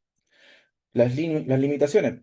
Captura solamente acciones binarias y contempla matices contextuales, que efectivamente es lo que viene en la siguiente experimentación que estamos desarrollando ya. Datos educativos, minería de datos y patrones. ¿Cuáles son los elementos de los bigramas que podemos habilitar a través del lenguaje? Esas habilidades blandas. Podemos identificar, podemos evaluar. Entonces, insisto, no tenemos que buscar la herramienta que nos diga este estudiante utilizó o no inteligencia artificial. Tenemos que buscar las herramientas que nos permitan medir eso que está pasando en la mente del estudiante, ese aprendizaje. Hoy día tenemos muchas más oportunidades que lo que teníamos hace 30 años atrás. Y esa, saber usarlas es parte de nuestras competencias que tenemos que desarrollar. Entonces, cuando pensamos desde la pre-pandemia a la post-pandemia, ¿qué elementos están ahí intermediando? Tenemos elementos como la inteligencia artificial, la realidad virtual, ¿cierto? Y estas habilidades blandas que tanto hablan todas las instituciones y que de alguna manera todas llegan a un mismo denominador común, que son 8 básicamente áreas de competencias que tendrían que tener las personas para mejorar su condición en este contexto, digamos, cultural, de cultura digital. Formación peer-to-peer. No perder el miedo a aprender entre pares, aprender entre profesores y aprender en las instancias con nuestros propios estudiantes. El proceso lineal efectivamente es lo que está crujiendo en educación. El proceso de yo le entrego al profesor mi ensayo, el profesor lo revisa, lo evalúa, lo califica, me lo devuelve. Le voy a volver a preguntar al profesor. No, ya no puedo porque el profesor va en el siguiente contenido. ¿Qué hacemos? ¿Cómo conectamos con esas necesidades que tiene ese estudiante? Y ahí entonces vamos viendo o inmovilizando a estos elementos. Hay que incorporar pensamiento anticipatorio, hay que incorporar andragogía, hay que incorporar esa autagogía que efectivamente nos va a permitir que nuestros estudiantes el día de mañana aprendan a aprender y desde ahí puedan seguir construyendo las mejoras para su vida futura. El pensamiento anticipatorio es justamente vivimos en un ambiente muy cambiante y no nos han preparado para ello. Y como no nos han preparado para ello, vivimos en angustia constante. Vivimos estresados por el que va a venir, qué es lo que va a suceder. Y efectivamente tenemos que transformarlo en una oportunidad para que efectivamente cada uno de nosotros aprenda a aprender y efectivamente esa sea la principal herramienta de bienestar para los distintos ciudadanos en este contexto digital. Un modelo integrado que busque la relación educativa, la respuesta al cambio, la autonomía, la anticipación, la creación de elementos nuevos, el aprendizaje, la capacidad adaptativa y ser ciudadanos integrales es parte de lo que estamos buscando y que efectivamente no podemos predecir un futuro, pero sí podemos preparar a nuestros estudiantes para crearlo.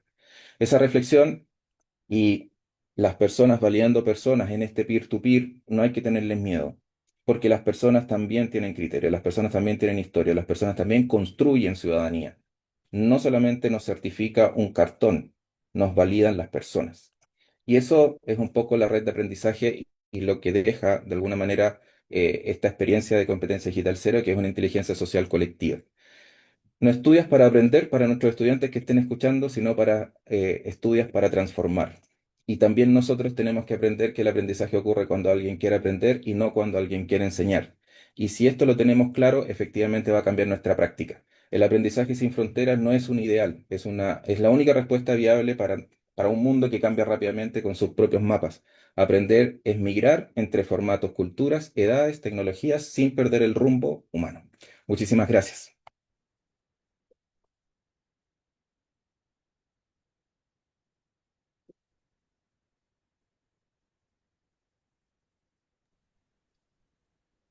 Muchas gracias, Antonio. Como siempre es un placer escucharte, ¿no?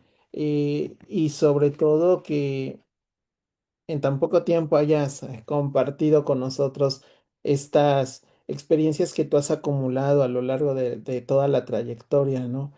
A mí me parece realmente eh, muy, muy relevante tus reflexiones, las preguntas que planteas, sobre todo porque considero que nos mueves, ¿no? Que nos sacudes un poquito desde nuestros diferentes contextos y realidades. Entonces, yo les voy a pedir a los colegas que vayan por ahí escribiendo algunas de sus preguntas en el chat, a reserva de las que ya tengo aquí que se han ido rescatando. Y bueno, pues sobre todo nos dejas este contexto que tú dibujas perfectamente, ¿no? Sobre las necesidades de una cultura digital, eh, y la perspectiva que también ahora debemos considerar, ¿no? Como ciudadanos digitales, como parte de este contexto en el que hoy el mundo no se detiene y que está totalmente eh, trazando nuevas rutas, nuevos trayectos. Y bueno, también nos dejas esta reflexión sobre cuál es la función docente y la función docente en nuestro contexto, ¿no? Tal vez tenemos diferentes perspectivas, tal vez como institución pública, ¿no? Hemos comentado en algunas ocasiones al respecto de las diferencias entre instituciones privadas, instituciones públicas, los alcances, ¿no? Sobre todo la cuestión económica, la inversión que hacen unas y la poca inversión que hacen otras, ¿no? Y esto que tú mencionas, que qué dejamos nosotros, ¿no? Como estos análogos digitales, ¿no? Como es esta responsabilidad que tenemos, no solo de transmitir o de generar destrezas, ¿no? Sino de generar y de transmitir saberes, ¿no? Estos saberes que cada vez están más carentes en muchos de nuestros estudiantes. No queremos generalizar, pero gran parte de ellos pues carece de estos conocimientos, de estos saberes digitales y que bien es cierto como tú lo manifiestas hay tal vez un avance significativo respecto a la destreza que tienen hacia el manejo de los diferentes recursos y artefactos digitales. Otra tarea importante que creo que nos dejas por aquí es este trabajo en redes, ¿no? El trabajo en redes que es fundamental hoy en día, ¿no? Hoy estamos conectados a una red mundial y no podemos conectarnos con nuestros propios pares en algunos contextos, ¿no? Entonces, el aprendizaje por pares también es un gran reto que tú nos pones, que tú nos dejas ver en esta charla y que creo que de repente hemos olvidado, ¿no? Y bueno, por último, esta parte que tú mencionas respecto al modelo educativo integral. Yo he pensado siempre, y tal vez te lo comenté en alguna ocasión, esta condición que implica hoy en día la tecnología, ¿no? En el contexto de la educación superior, de repente nos damos cuenta que los estudiantes llegan con diferentes habilidades, pero tal vez nosotros ahora manejamos capacidades, pero no con capacidades suficientes para desempeñarse, identificarse, y generar identidad dentro de los entornos virtuales, ¿no? Y carentes también de una claridad respecto a lo que significa ciudadanía digital, ser un ciudadano digital y cómo interactuar ahora en los espacios virtuales. Entonces, sin duda, este panorama que tú nos dibujas, ese escenario que tú nos plasmas, pues nos deja por ahí bastantes interrogantes, bastantes reflexiones y bueno, sobre todo también este tipo de preguntas, ¿no? Al respecto de qué vamos a hacer, ¿no? ¿Qué estamos haciendo como instituciones?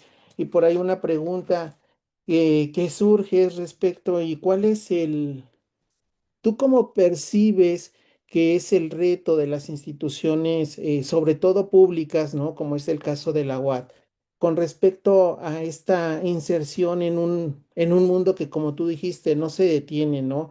En la tecnología. Ya nos diste algunas pautas, pero ¿qué podemos hacer para impulsar este ingreso, ¿no? A la tecnología. Si bien es cierto, nosotros nos encontramos desfasados en algunas ocasiones respecto a cómo poder estar inmersos dentro de una cultura digital constante, ¿no? Tal vez por las carencias, deficiencias o algunas propias condiciones de las instituciones públicas. ¿Tú cómo ves o cómo consideras que nosotros podamos comenzar a hacer un trabajo como el que has venido realizando en otras instituciones? No sé si queda clara por ahí la pregunta. Es bastante amplia, José. Intentaré responder. Gracias, Antonio, gracias. Eh, sí, em, yo creo que justamente, bueno, atendiendo también un poco algunas de las preguntas que logré alcanzar a ver pasar, em, la experiencia en los modelos creo que es un poco, es una figura bastante más evolutiva. Las instituciones en general em, tenemos como esa capacidad de atender el contexto, em, tapar el sol con un dedo del contexto o simplemente olvidarnos del contexto. Y en ese escenario creo que justamente el proceso evolutivo en el que estamos hoy día trabajando, te voy a hablar un poco de competencia digital cero justamente porque la flexibilidad de una organización que no es jerárquica te permite hacer este tipo de investigación. Hay que partir un poquitito desde ahí, que hay un tipo más sencillo de trabajar cuando no existe eso. Entonces, trabajas más bien con los intereses genuinos de la gente que está. Y como te digo, en algún momento tuvimos más de 200 voluntarios. En otro momento hubo 10 voluntarios funcionando en un lugar y otros 10 en otro lugar. Nos juntamos de vez en cuando, pero hay una figura que bien lo mencionaste y que tiene que ver con esta conexión. O sea, yo no necesito estar reuniéndome todos los días, todas las semanas, todos los meses con este equipo que conforma Competencia Digital Cero. Nos vamos leyendo. O sea, lo que publica uno, lo que publica otro, lo que van desarrollando, vamos conectando, se van generando estos espacios y se va integrando.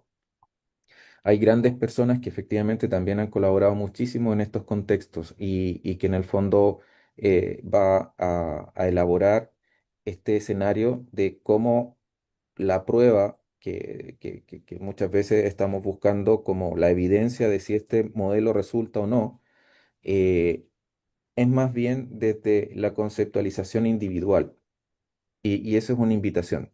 Eh, yo no puedo esperar que mi institución cambie al modelo educativo XX. No, yo tengo que hacer que en mi contexto, eh, dentro del marco referencial institucional, yo pueda hacer los cambios que movilicen mi quehacer dentro de este contexto. ¿Cómo puedo yo atribuir a que mis estudiantes son nativos digitales? Son, digamos, tienen alguna condición especial para aprender.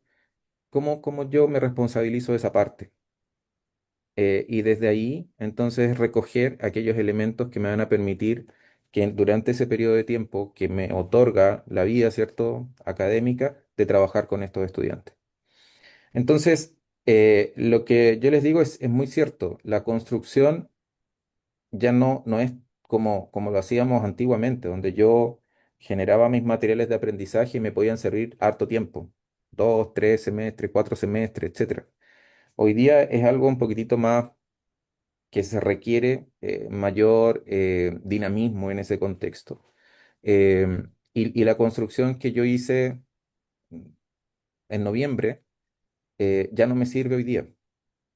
La que hice en noviembre, diciembre 2024, yo ya no lo puedo ocupar porque el contexto cambió, se dinamizó. Yo estaba trabajando con unos profesores en una universidad en Ecuador y esa universidad, los profesores fuimos haciendo un seguimiento y empezaron a ocupar estos materiales, empezaron a ocupar esto que compartimos, estas experiencias que trabajamos. Lo que fuimos recogiendo de ahí lo utilizamos para un segundo curso que comienza luego. Entonces, ya no solamente se basa en lo que una teorización refiere de lo que debería suceder en el contexto, sino que sacamos de la misma cultura elementos que tienen que ver con el direccionamiento de lo que vamos a abordar en estos 3 meses, por decir un tiempo. Pero lo que tenemos que atender de manera urgente es que las figuras lineales a las cuales hemos estado acostumbrados son las que nos están privando de ampliar las posibilidades de trabajo. O sea, de verdad, la construcción de los materiales, de las diapositivas, de lo que yo les compartí el día de hoy, por ejemplo, es una mezcla de muchas personas. Eso no es solo mío, no es solo mi investigación, es la co-construcción con toda esa comunidad que enriquece el discurso de lo que yo les puedo compartir a ustedes porque lo vivo con ellos. Porque vivo efectivamente cómo muchas de estas personas hoy día, antes de la pandemia, eran esas personas bichito raro, le decíamos así nosotros con mucho cariño, pero este bichito raro que le gustaba la computación y que dentro de toda organización educativa es el que te ayudaba cuando tenías un problema con el proyector, un problema con la impresora, un problema con tu computador. Competencia Digital Cero lo que hizo fue como juntar a todas esas personas y justo cuando vino la pandemia, pudimos ofrecer muchísima ayuda porque estábamos todos juntos. Y era como un grupo de todos estos, entre comillas, como computines, por decirlo de alguna manera, que los aclane, pero que nos aclane, pero que no necesariamente sea peyorativo. Y eso nos permitió entonces ir identificando que los marcos de competencia que vienen de otro lugar no nos sirven acá.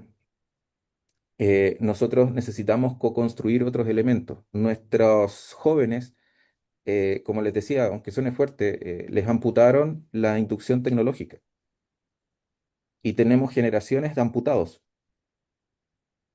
Entonces no podemos hablar de aplicar competencias digitales. Tenemos que hablar de primero qué nivel de destreza tienen, qué saberes digitales poseen, qué habilidades logran con este ensayo y error, detectarlo y trabajar eso, fortalecerlos, para luego pasar a estos modelos de competencia. Porque eso implica, si nosotros hiciéramos un doble clic y abriéramos este modelo de la DICOM Edu, que es el europeo, y hablamos del nivel A1, porque se separa igual que el inglés, A1, A2, B1, B2, C1, C2. Si nosotros hacemos doble clic en el A1, que es el más básico, queda muy alto, muy ancho para nuestra realidad. Y eso no quiere decir que estemos mal, que estemos bien, no, somos distintos. Porque a ese modelo, por ejemplo, le falta niveles de resiliencia y creatividad que los docentes latinoamericanos tienen de sobra, porque la carencia genera ese talento. Entonces, Así no es, es que uno sí. sea malo o otro bueno, efectivamente es una construcción más colectiva y esa identificación. Creo que más que nunca tenemos que ir uniendo estos espacios y yo por eso te decía, José, que de pronto, claro, no nos alcanzan los tiempos, pero sí queremos estar en estos espacios para generar estas redes. Ahora ustedes ya me conocen y ustedes también pueden buscar a través de mí a los colegas que forman esta red. Y no es una red como les digo, jerárquica o estructurada. Es una red donde yo adopto el modelo, pronto vamos a liberar un manifiesto, y es como tú adoptas ese modelo y ese modelo es parte de lo que tú quieres, y te aseguro que cuando quieras buscarlos a los integrantes te van a responder. Y es simplemente un par, es como, es tener ese nivel de confianza cuando yo no sé algo y abiertamente hacer la pregunta y te aseguro que abiertamente te van a entregar la respuesta y te van a acompañar en el proceso. Eso es impagable, eso te diré que de verdad es otra dimensión del aprendizaje, porque claro, a través de cursos, seminarios y estructuras formales, no necesariamente estamos dando el ancho de lo que estamos necesitando hoy en día. Porque lo que yo invierto en tiempo para abordar un curso, por ejemplo, no sé, estos cursos que son largos, de 2 meses, por ejemplo, al tercer mes, realmente cuánto ocupé de eso. Y es lo mismo que le pasa a nuestros estudiantes. Entonces, de alguna otra manera, estos procesos se tienen que dinamizar y tienen que recoger justamente lo que cada uno de nosotros quiere. Lo enriquecido de esto debería ser súper potente, tomar este chat y transformarlo en una herramienta para generar aprendizaje entre todos. Las inquietudes, las preguntas, hay preguntas espectaculares que obviamente por tiempo quizás no vamos a alcanzar, pero úsenlo ustedes, recojan esa información, transfórmela. La inteligencia artificial hoy día hace todo ese trabajo. Lo que nosotros tenemos que hacer es qué interpretamos y qué recogemos de eso y cómo fortalecemos nuestra comunidad universitaria en torno a esas preguntas, a esos saberes, a esa voz de cada uno de ustedes. Sí, claro, creo que nos dejas también con esto algunos puntos interesantes que debemos retomar y trabajar, ¿no? Sobre todo en esta cuestión que tú mencionas, ¿no? Ahí están vertidas las preguntas, las inquietudes en el chat. Hay que retomar esas inquietudes y bueno, crearlas en oportunidades para ir trabajando esta cuestión, ¿no? Aquí hay dos preguntas interesantes y bueno, con esto prácticamente iríamos cerrando, pero sí quiero hacértelas por lo siguiente. Es respecto a la inteligencia artificial, ¿no? Todos sabemos que a partir de noviembre del 2023, bueno, pues este boom de la inteligencia artificial eh, que nos bombardeó por todos lados, bueno, pues ha sido, ¿no? Un derrotero que ha venido por ahí marcando los rumbos también tanto de la educación superior como de otros sectores, ¿no? Pero bueno, la pregunta es, ¿qué piensa acerca del uso excesivo e intensivo de la inteligencia artificial, ¿no?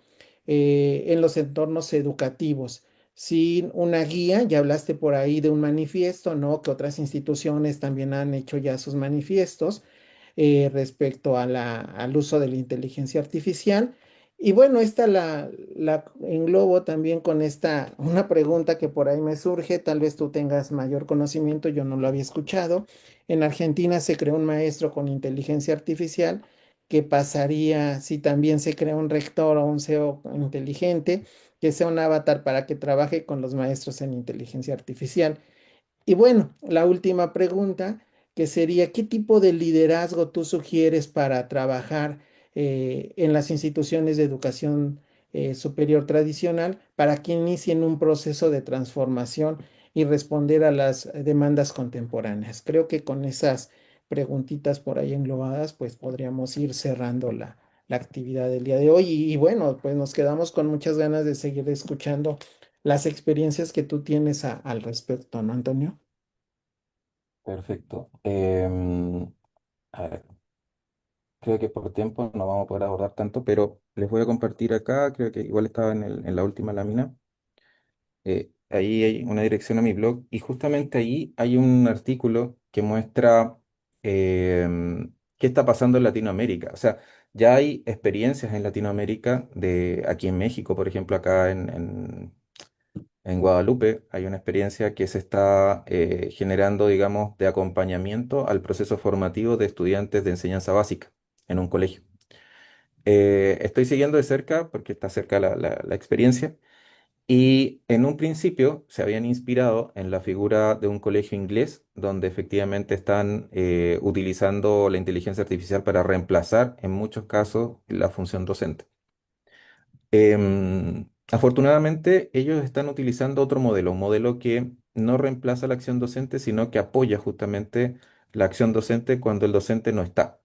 Entonces, se va construyendo un modelo de apoyo al estudiante y que efectivamente va jerarquizando ciertos procesos. Yo creo que desde un punto de vista estructural, eh, lo que hace ese ejercicio y ese ejemplo es un poco elementos que son más burocráticos, más de gestión, que la inteligencia artificial puede hacer de una manera increíble y que acelera mucho los procesos. Por ejemplo, en el escenario, digamos, de la gestión académica de una universidad tradicional, de una universidad pública, una universidad gubernamental, em, tiene esa oportunidad, ¿ah? Tiene una oportunidad tremenda. Y lo digo, bueno, porque trabajé muchos años en la universidad pública en Chile, aquí colaboro con varias universidades públicas también en México, en Colombia, en Perú, en Bolivia, y Panamá. Y les puedo asegurar que efectivamente los dolores son comunes. O sea, efectivamente el temor a que esta herramienta sobrepase ciertos límites, confidencialidad, efectivamente el temor a que mis estudiantes sepan mucho más que yo, porque nuevamente son nativos digitales. Eh, el punto es controlar y llevar nuevos procesos. Yo creo que el punto crucial hoy en día, insisto, con la colaboración, es llevar a procesos de aprendizaje colaborativo.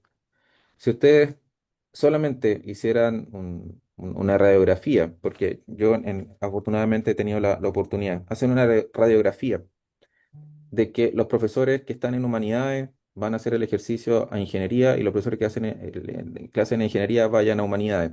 Es un ejemplo sencillo. Y escaneen cuántos profesores están utilizando inteligencia artificial, sin el sesgo disciplinar. Por eso tienen que ser cambiados, sin el sesgo disciplinar.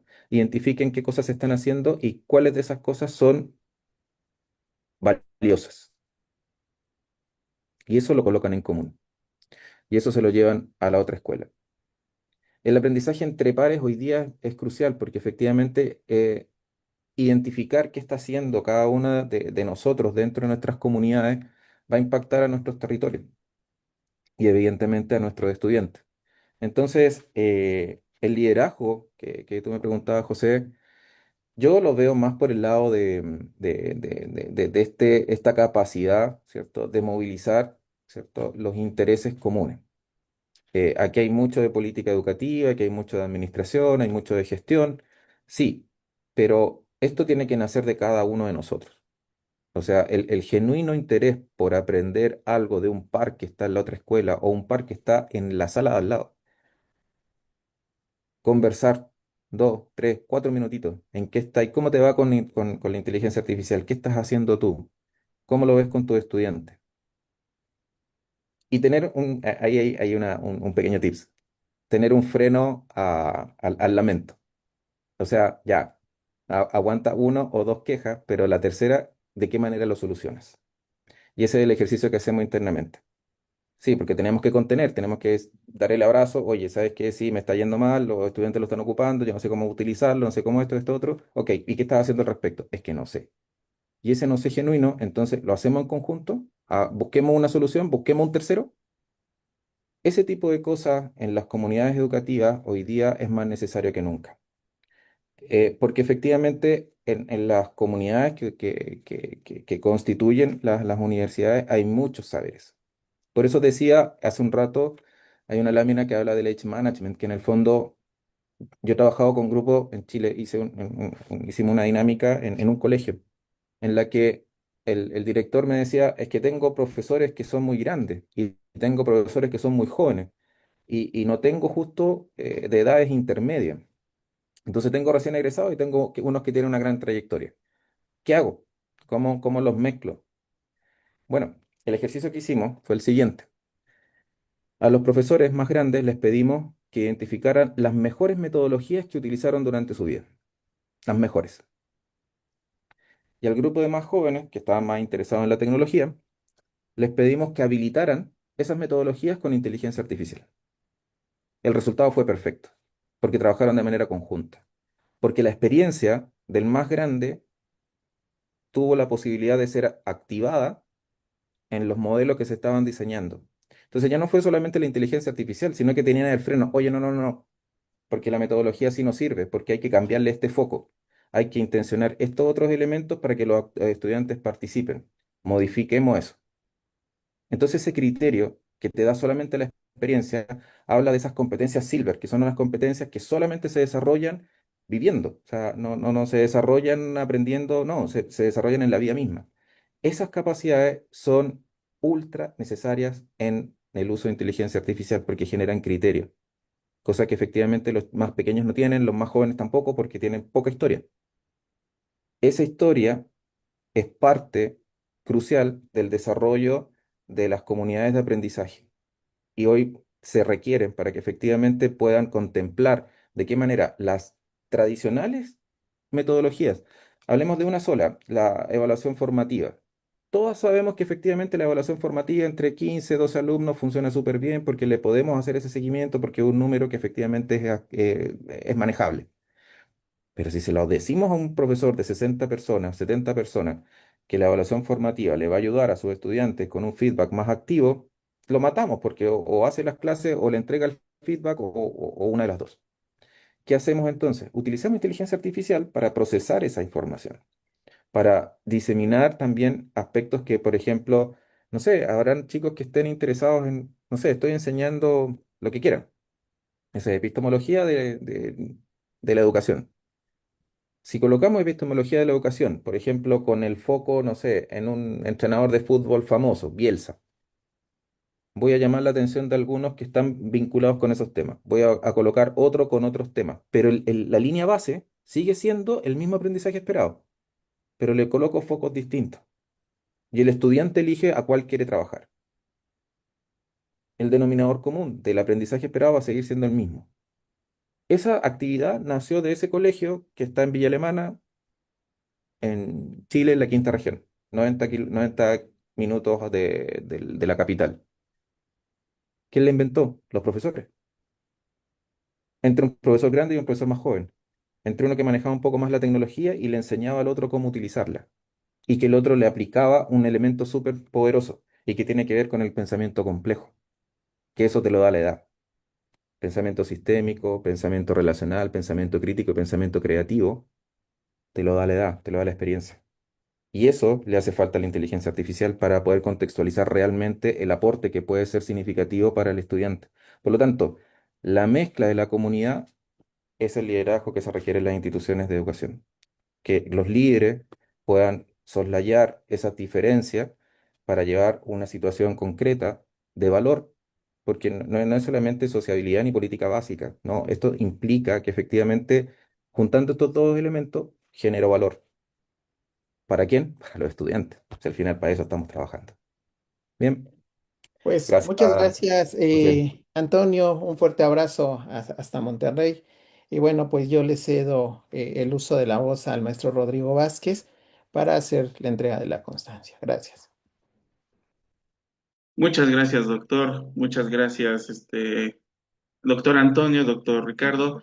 Y en este momento le pido de favor al maestro Alejandro Palma Suárez, secretario de la universidad, de lectura y entregue la constancia virtual en este momento a nuestro ponente.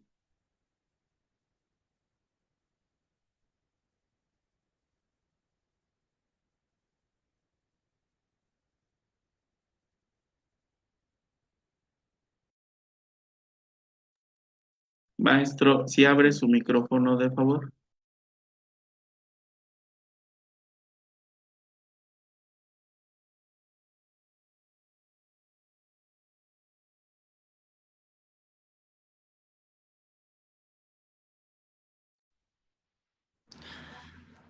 ¿Ya se me escucha? Ya, maestro. Bueno, ok. Muy buenas tardes, doctor Antonio González Gres. Muy brevemente quiero decirle que su charla nos ha dejado muchas preguntas y muchas reflexiones, pero también una gran motivación para seguirnos formando y actualizando y poder continuar con nuestra profesionalización. Muchísimas gracias. Quisiera hacerle una petición muy atenta que ojalá y pudiera compartirnos su presentación. Sin más que decir, me voy a permitir dar lectura a la constancia que la Universidad Autónoma de Tlaxcala tiene el honor de otorgarle a usted. La constancia dice lo siguiente: la Universidad Autónoma de Tlaxcala, Secretaría Académica, Unidad Institucional de Profesionalización Docente, otorgan la presente constancia al doctor Antonio González Gres por su destacada participación como ponente en la conferencia Impulsando la Metacognición en la Educación Superior a través de la IA, en el marco de la Jornada de Formación y Profesionalización Docente Otoño 2025, realizada de manera virtual. Por la cultura a la justicia social, Tlaxcala de Xicoténcatl, a 31 de julio de 2025, y la firma un servidor. Muchísimas gracias, doctor, y espero que estemos en contacto para poder seguir aprendiendo de usted. Muchas gracias. Muchas gracias, maestro Alejandro, secretario académico de la Universidad Autónoma de Tlaxcala. Muchas gracias al doctor Antonio Gres por su magnífica ponencia. Maestros, colegas, solamente dar los siguientes comentarios. En este momento se va a compartir el pase de asistencia a través del chat de Zoom y asimismo a través de las plataformas de Facebook y de YouTube de la Autónoma de Tlaxcala. En ese mismo sentido, comentarles que este pase de asistencia los va a redireccionar a su CIA, donde van a tener que colocar su usuario y contraseña. Esto nos va a permitir que más tarde se puedan descargar ya las constancias respectivas y también van a encontrar en el lado derecho de la constancia, si el doctor Gres nos hace favor de proporcionarnos su material, el mismo para que pueda estar consultable, así mismo como el enlace para que puedan ustedes acceder a la grabación que se hizo de la presente ponencia y en algún momento puedan volver a escuchar el material. Va a estar disponible en el CIA, en cualquier momento ya va a quedar almacenado. Ese es uno de los avances tecnológicos que hemos hecho en común acuerdo con la Secretaría Técnica, por lo cual agradezco al maestro Carlos Cruz Becerril, secretario técnico, y a la maestra Carolina Sánchez Pérez, jefa del área de Sistemas y Tecnología, con quienes hemos estado trabajando en conjunto para ir haciendo mejoras en nuestros procesos. También comentarles, maestras, que el día de mañana, reiterarles la invitación para la conferencia del día de mañana en el CCU. El ingreso se va a dar a partir de las 10:30 de la mañana. El pase de asistencia, al igual que en las ocasiones pasadas, se va a realizar a través del escaneo de las credenciales, virtuales de preferencia o físico, pero que estén legibles para que se pueda realizar de manera ágil al término de la conferencia. El personal de la académica de las 4 jefaturas que integramos esta secretaría se distribuirá en la parte del lobby para que se pueda realizar dicho pase asistencia. Para quienes tengan algún tipo de problema y no puedan tener los QR o las credenciales virtuales, se van a colocar 1 o 2 mesas para que se pueda hacer el registro físico, solamente con la petición de que nos den tiempo porque sus constancias de los que se registren de forma física van a tardar un poquito más. También en este sentido pedirles, compañeros, compañeras, que para los diferentes procesos ya se están solamente cerrando el acceso para la utilización de los correos institucionales. De ahí que en algunos formularios que se manden más adelante o se han mandado, cuando se utilizan correos personales ya no se permite el ingreso. Pedirles de favor que ya empecemos a acostumbrarnos al uso de cualquiera de las dos direcciones, extensión guatex.mx o la de garza.guatex.mx. Estimados maestros, pues muchas gracias por su asistencia.